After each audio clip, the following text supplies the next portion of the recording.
Қазақстанда соңғы қазақ ханы Кенесарының басы Санкт-Петербургте сақталған болуы керек деген пікір қалыптасқан. Ал тарихи деректер ханның басы 1847 жылы Омбыға жеткізілгенін айғақтайды.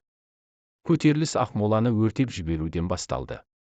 Кенесары орыс отаршылдығына қарсы әскери қимылды сұлтан кезінде-ақ бастаған. 1838 жылдың көктемі Кенесары жасағының Ақмола бекінісін қоршауға алып, өртеп жіберумен тарих жадында қалған. Бұл оның азат ету қозғалысының басы еді. Ақмола бекінісінің орнында бүгінде Астана, Қазақстанның елордасы орналасқан. Бүгіндері Астанада Есіл өзенінің жағасында, ғасырдың ортасындағы тәуелсіздікті көздеген ең ірі қазақ көтерілісінің жетекшісі Кенесарының ескерткіші тұр. Қазақтың 300-нің өкілдері 1841 жылғы 7 қыркүйекте Кенесарыны хан сайлаған. Қазақ хандығы де юре жолыменен қалпына келтірілген. Кенесары өзін қазақ жерлерін түгендеушімін, Абылай ханның уағындағы қазақ хандығы аумағының тұтастығын қалпына келтірушімін деп жариялап, Ресей құрамына кірмеген жерлердің толық дербестігін сақтауды мақсат етті. Қазақстанның ресми тарихнамасында сипатталғаны секілді, Кенесары тарих сахнасына өзінің атасы хан Абылайдың ісін жалғастырушы ретінде шықты. Бірақ Кенесары заманында қаптап келген орыстың отарлаушы әскері Қазақстанның саяси дербестігін сақтап отырған 3 ауданның тәуелсіздігіне қауіп төндіріп тұрған еді. Кенесары көтерілісінің жанышталуы. Отарлаушы орыс билігі Кенесары қозғалысының маңыздылығы мен ауқымдылығын мойындады. Мәселен, 1903 жылы Санкт. Абылай ханның немересі Кенесары Қасымов өзінің белгілі атасының халық аузындағы даңқынан атағын асырып, наразы жұрттан бірнеше мың жасақ жиды және өзін қырғыз халқының жоғалған айбынын қалпына келтірушімін деп жариялап, байрағының астына бүкіл қырғыз халқын жинамақшы болды. Петербургте шыққан «Россия. Полное географическое описание нашего Отечества» атты анықтамалықтың 17-ші томында былай делінеді. Абылай ханның немересі Кенесары Қасымов өзінің белгілі атасының халық аузындағы даңқынан атағын асырып, наразы жұрттан бірнеше мың жасақ жиды және өзін қырғыз халқының жоғалған айбынын қалпына келтірушімін деп жариялап, байрағының астына бүкіл қырғыз халқын жинамақшы болды. 1925 жылға дейін ресми құжаттар мен баспасөзде қазіргі қырғыздар қара қырғыз, ал қазақтар қырғыз деп аталған. 300 қазақтарының бодандыққа қарсы күреске белсенді қатысуы патшаны қатты алаңдатты. Көтеріліске қарсы ірі ауқымда күрес жүргізуге шешім қабылданды. Бір мемлекетте екі патша болмайды деген қарарға қол қойған орыс императоры Николай I 1843 жылдың 27 маусымында Кенесарыға қарсы кең ауқымды әскери жорық жасауға пәрмен етті.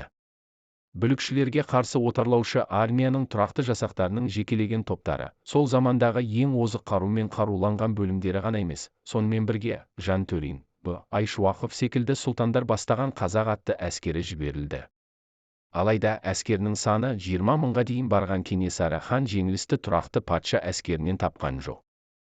Орталық Азия халықтарының жадында терең із қалдырған осынау көтерілістің басшысы қырғыздармен тосыннан болған ішкі шайқаста мерт болды. Хан Кенесарыны өз адамдарының сатқындығы орға жықты. Кенесары хан 1847 жылдың сәуірінде қырғыздардың тұтқынына түсіп, солардың кекті қолынан қаза тапты. Біреулер ханның денесі бөлшектеніп, әр тарапқа лақтырылды десе, енді біреулер қырғыз топырағына жерленген дейді. Қырғыз тарихшыларының мәліметі бойынша Кенесары Жамбы ауылында жазаға жығылған. Бұл қазіргі Қырғызстанның Майтөбе кекілік сеңгір аймағы. Ал Кенесарының басы неше түрлі аңызға негіз болып, әлі күнге бүгінгі Ресейде маңып жүр. Кенесары басының әрі-бері допша домалауы. Кенесары ханның кесілген басы жеңістің дәлелі ретінде Омбыға, патша басшылығына жеткізілгені белгілі. Бізге мұны растайтын жаңа деректер табудың да сәті түсті. Мұны ғасырдың басындағы қазақтың ұлттық көсемі Әлихан Бөкейхан Сұлтан Кенесары Қасымовқа байланысты тарихи материалдар атты 1923 жылы Ташкентте жарық көрген кітапшасында растайды. Ол мақаласын Степняк деген атпен жариялаған. Бұл Әлихан Бөкейханның көптеген бүркеншік есімдерінің бірі. Автор Кенесарының соңғы қасіретті күндері туралы әңгіменің 1845-1846 жылғы оқиғалардың қатысушысы, әңгімені жеткізу сәтінде 85 жастағы қара қырғыз Қалиғолла Әлібековтің айтуынан жазып алынғанын ескертеді.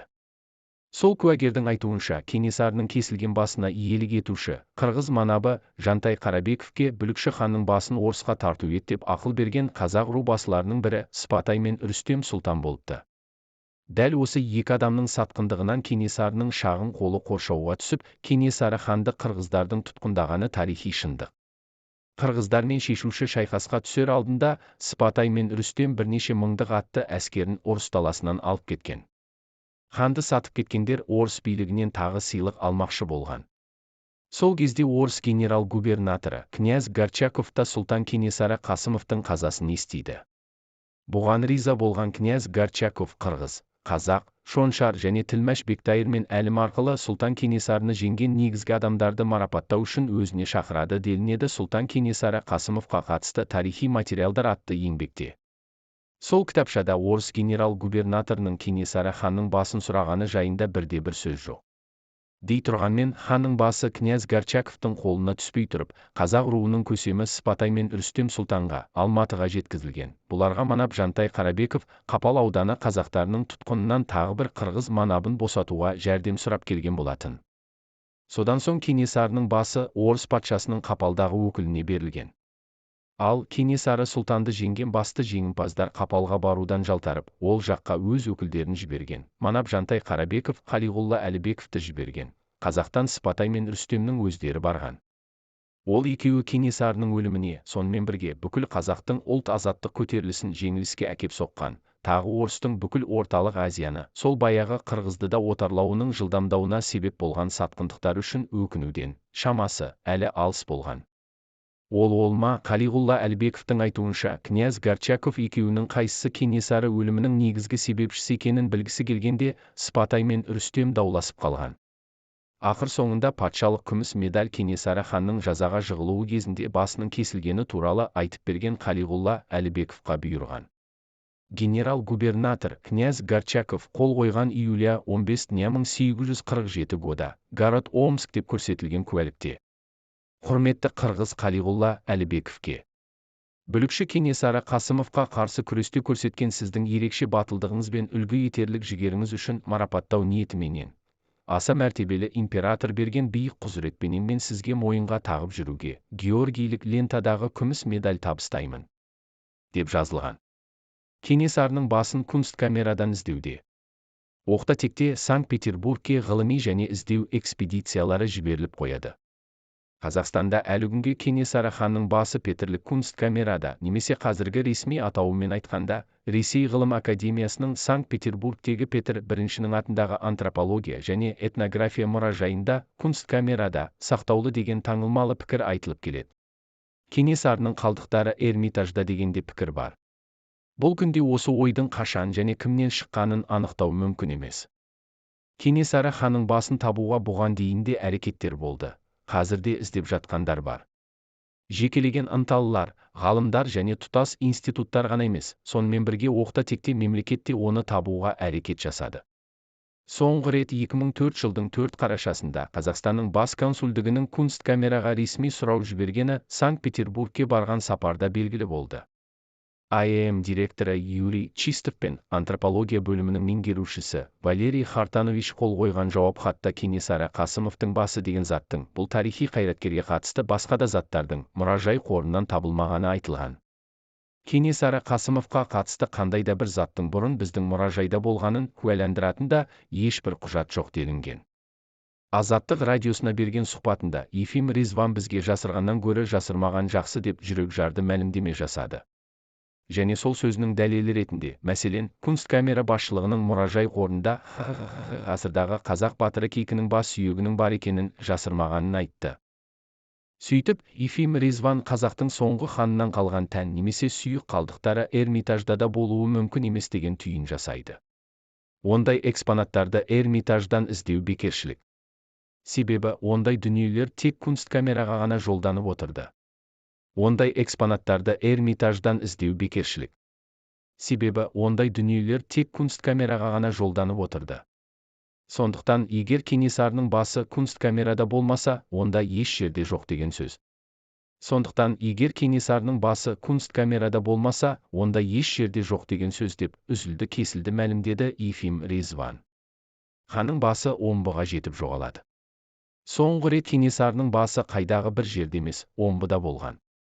Оны тек көріп қана қоймай, қарауылдық қызметте оны күзеткендердің бірі, аты аңызға айналған сол ханның немерелес туысы, және сол кезде омбы кадет корпусының курсанты болып жүрген Шоқан Уәлиханов. Бұл турасында Шоқанның кадет корпусындағы досы әрі кластасы, белгілі ғалым-этнограф Григорий Потанин өзінің естеліктерінде егжей-тегжейлі жазған.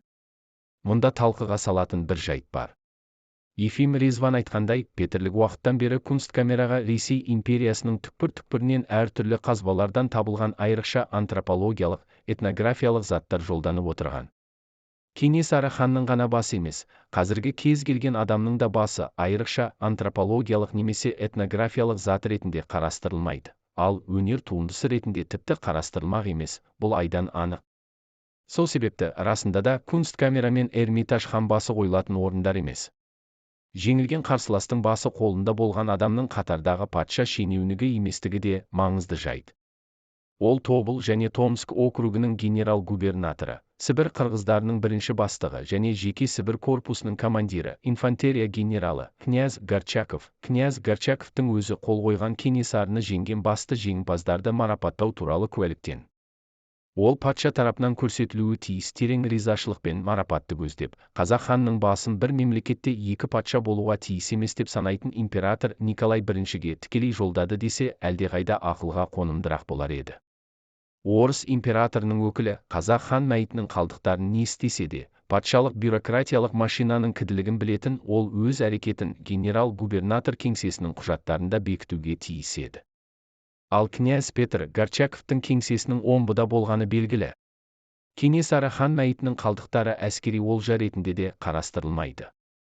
Орыс қаруының күшін көрсететін дерек ретінде, тән қалдықтарының әскери олжа немесе патша армиясының даңқты жеңістерінің мұражайына түсуі мүмкін емес.